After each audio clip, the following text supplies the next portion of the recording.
Quelles sont les conditions d'emprunt aujourd'hui en 2024? Est-il facile aujourd'hui d'avoir son crédit immobilier quand vous êtes un particulier, quand vous êtes un professionnel? Eh bien, j'ai posé toutes ces questions à mon courtier partenaire, la société City & Co, et je vous restitue ces réponses dans cette vidéo. Allez, c'est parti!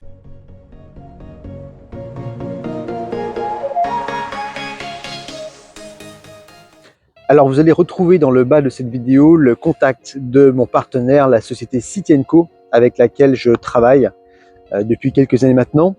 Et la première question que j'ai posée, c'est quelles sont les tendances actuelles des taux d'intérêt pour les prêts immobiliers?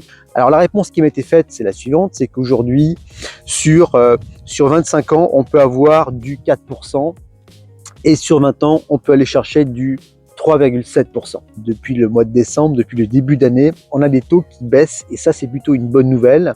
On a une correction également qui se fait sur les prix d'immobilier. Donc ça veut dire qu'aujourd'hui, on a une fenêtre de tir pour les acquéreurs dans les prochaines semaines, prochains mois, pour aller décrocher un crédit immobilier. Alors ce qu'il faut savoir aussi, c'est que ce taux nominal est très fonction de la situation personnelle des demandeurs. Le courtier va prendre en compte un tas de paramètres, notamment la situation socio-professionnelle du demandeur, le niveau d'apport, également le reste à vivre. Donc tous ces paramètres vont forcément impacter sur le taux de crédit. La deuxième question que j'ai posée, c'est comment est-ce que les banques étudient la solvabilité des emprunteurs actuels et quel niveau d'apport faut-il apporter maintenant quand vous êtes un demandeur? Alors les règles du crédit sont inchangées, c'est-à-dire qu'aujourd'hui, il faut respecter la fameuse règle des 35% de taux d'endettement, et là-dessus, les banques vont être assez strictes. Alors même s'ils ont une dérogation à hauteur de 20% des dossiers, elles pourront aller au-delà des 35%. Concernant l'apport, il n'y a pas de règle absolue. On a des banques qui seront enclines à demander de l'apport, d'autres beaucoup moins. C'est vraiment fonction de la situation personnelle des demandeurs. La troisième question que j'ai posée, c'est quels sont aujourd'hui les conseils qu'on peut donner à un acquéreur pour maximiser ses chances d'avoir un crédit bancaire? Alors la réponse du courtier, c'est la suivante. Évidemment, il faut une bonne gestion du compte, ça c'est clair. Il faut, si possible également, une mise en place d'une épargne de précaution qu'on va verser tous les mois sur un compte.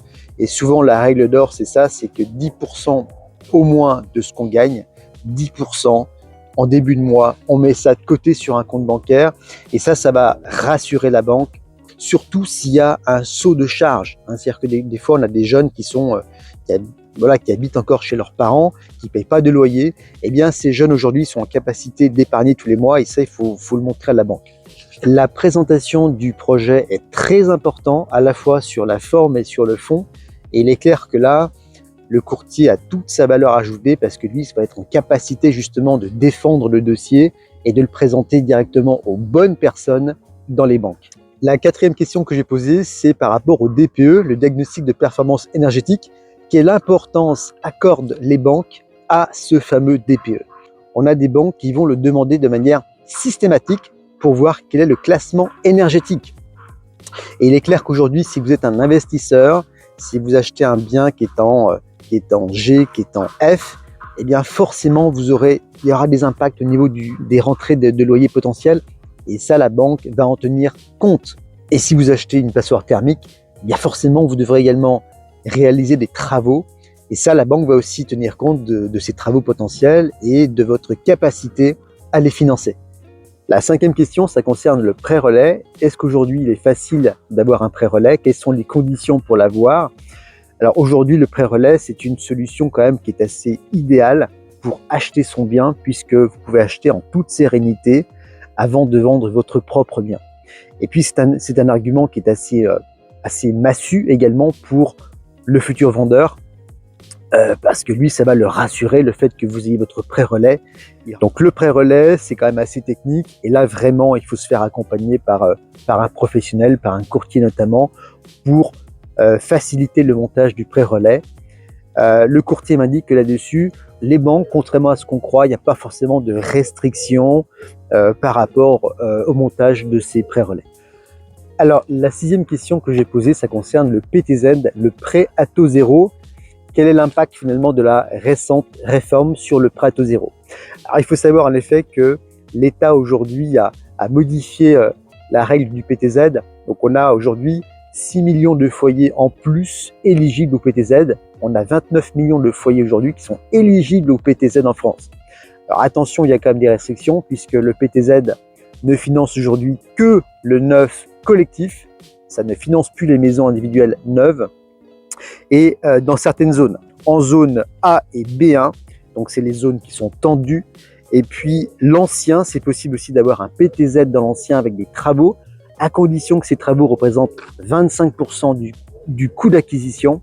Et là, ça concerne uniquement les zones B2 et les zones C. Septième question, quelle évolution des taux de crédit dans les prochaines semaines, prochains mois, prochaines années? Alors, c'est toujours difficile de répondre à cette question. Le courtier me répond que finalement, la baisse des taux qu'on a aujourd'hui, elle était plutôt attendue sur le second semestre de l'année 2024. On l'a plutôt au cours de ce premier trimestre. On n'aura plus de taux proche de 1%. Ça, je pense qu'il faut arrêter de... il faut oublier ça. On va plutôt s'orienter peut-être vers des taux de l'ordre de 2, 2,5, 3%. À quelle période? On n'en sait rien. Peut-être sur 2025, 2026. C'est difficile de se prononcer là-dessus. La dernière question que j'ai posée, c'est par rapport aux investisseurs. Quels sont les challenges auxquels les investisseurs font face aujourd'hui face au crédit bancaire? C'est une période qui est plus compliquée pour les investisseurs parce que c'est la fin du calcul par différentiel.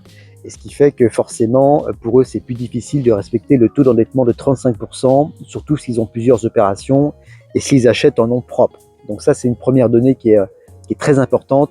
Je vois effectivement beaucoup moins d'investisseurs aujourd'hui sur le marché, d'autant plus qu'on a des taux qui sont évidemment qui ont beaucoup monté.